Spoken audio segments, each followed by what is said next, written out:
আজকে চলে আসলাম বুকিত বিন্দাঙের খুব কাছে বুকিত নানাসে এয়ার টার্জুন বুকিত নানাস, যেটা উপভোগ করার জন্য এখানে কেএল টাওয়ারটা অনেক সুন্দরভাবে দেখা যায়। আপনারা যদি এখানে আসেন দেখতে পারবেন কেএল টাওয়ারটা।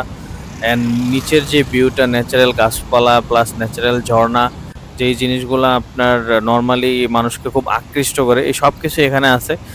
সো যারা ফ্যামিলি নিয়ে মালয়েশিয়াতে ঘুরতে আসেন তারা এখানে আসতে পারেন। এটা খুব ইজি লোকেটেড। আপনি চাইলে যারা বুকিত বিন্দাং বা তার আশেপাশে যারা থাকেন তারা বুকিত বিন্দাং এর এয়ার এশিয়া যে স্টেশনটা আছে ওইখান থেকে আপনার মনোরেলে চলে যেতে পারেন বুকিত নানাস স্টেশনে।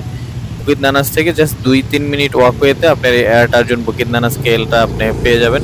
এখান থেকে আপনি নিচে থেকে যদি আপনি ভিউটা দেখেন, কেএল টাওয়ারটাও আপনি দেখতে পাবেন, প্লাস ন্যাচারাল গাছপালা, ন্যাচারাল ঝর্ণা। সো যারা মালয়েশিয়াতে ঘুরতে আসেন তারা চাইলেই খুব ইজিতে এই জায়গাটা ভিজিট করতে পারেন। এটা খুব বেশি দূরেও না, আর এখানে টাকাও লাগে না, একদম সম্পূর্ণ ফ্রি। যারা মসজিদ ইন্ডিয়া বা ডাংওয়াং এর আশেপাশে আছেন তারাও এখানে যা সময় স্পেন্ড করতে পারেন।